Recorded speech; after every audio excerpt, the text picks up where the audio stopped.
Okay, this is the second episode of Action Figure Evolution. My name is John Wild, and today we're going to be talking about the evolution of the action figure of Superman.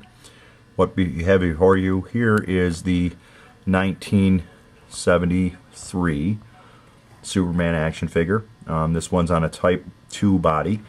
Don't have the Type 1 body. Not that big of a Mego collector to have all the variations. I leave that to the professionals like Count Stankus.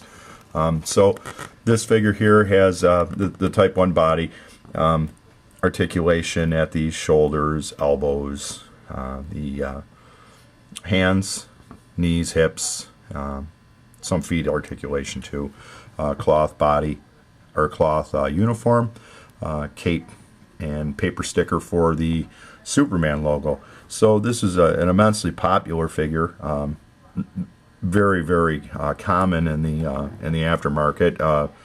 Obviously, missing bits and parts. I mean, finding one with the decal, the Superman decal on it, is not an easy thing to do, but it can be done. And finding boots on your figure for your figure can be a little bit challenging too. They have a tendency to split. So this is the Mego Superman that's out of my collection, and I'm going to come back here a little bit because I want to leave him in the frame for now and push him over a little bit, and we're going to introduce the next evolution of the Superman action figure, and he is the 1976 comic action hero Superman. Quite a bit smaller. He's in the 3 3/4 inch scale. Became very, as more popular as the 70s came along, this being an early 70s figure, this kind of being a mid-70s figure. Mid-70s into the 80s, there was another variation of this Superman figure that has the straight legs. This one has the bent leg figure, which would be the original issue. And the example you see before here, I'll move the camera in a little bit so you can get a closer look at him. When I picked my guy up, some little tyke somewhere along the line decided to do some customizing. So I felt that it was pretty neat the way the person had customized their figure, that this wasn't my personal figure, so I picked this guy up. They painted in the Superman emblem on the chest, so it gives it a little bit more detail, and they painted some eyes on him. So actually, I think it really looks pretty swell. So the figure has articulation in the arms and somewhat in the legs. They're not too articulated, and so that's the Comet Action Hero Superman, and he's a mid-70s release, and we'll set him right there next to his big brother.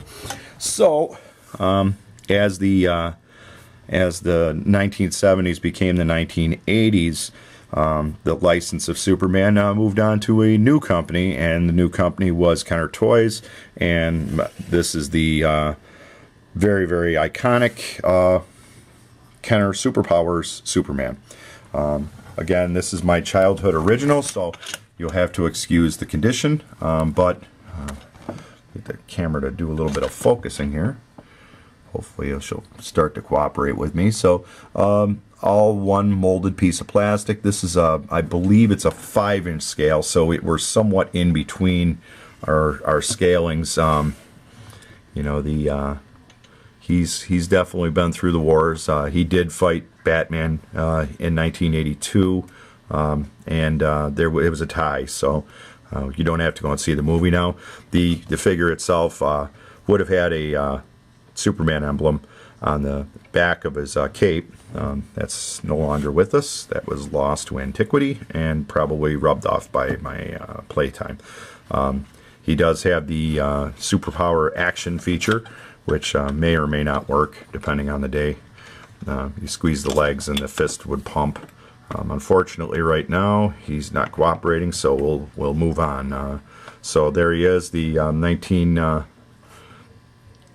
I see everybody else do this. I've always wondered if it really works. It might be my lighting is a little bit harsh on him too. So that's the 1984 Kenner Superpowers figure. So as we can see, we got a little kryptonite on the table, so he's not happy about that. Okay, so basically now we're nearing the 1990s, a lot of Superman figures came out. They weren't very exciting to me. I didn't pick anything up really during that time, either before or since.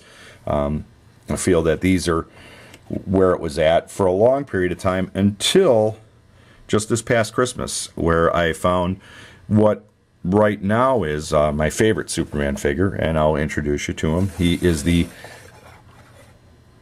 NECA Christopher Reeve Superman, which incredible. I mean, this guy just he blows it out of the water. You know, my whole life, basically, Christopher Reeves has been my Superman, and the interpretations of these Supermans, although these two guys here didn't have Christopher Reeves as a model, but definitely this guy here had Christopher Reeves as a model. So it's interesting that it took this long for them to give us a really good interpretation of Christopher Reeves as Superman. So I'll bring him in a little bit closer. I know that on the Facebook group we've kind of talked about these guys, the Collectors Talk Crew Toys and Trades group. I think that this is a spectacular piece of art, basically. They don't get much better than this. The hidden knees, there's actually even a little bit of flexibility in the chest cavity here, like in his stomach, that actually detailing in the cloth or the costume almost shows off that it's is a cloth costume, but it isn't. It's a plastic. The cape is very, very nicely detailed. Has the Superman emblem on the back. That is really, really cool. The cape is super, super full.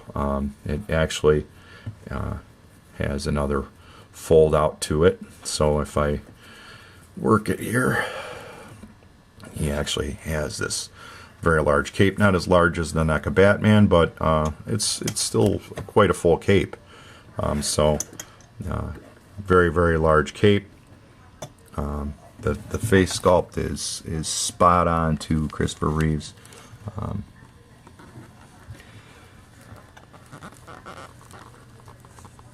Very, very nice figure. Articulation comes with an extra set of hands, flying hands. If you had a flying stand, I think it would really, really display very well as a flying hand Superman, or in a flying pose, versus his traditional kind of standing there pose. So that is really what I have to offer today about the evolution of Superman, and where we've been and where we are now, in the in between.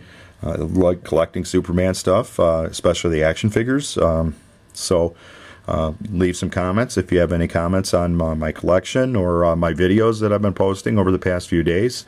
Sure, I'm interested. I wanted to make this one a little bit shorter. So thanks for watching, and catch you again later.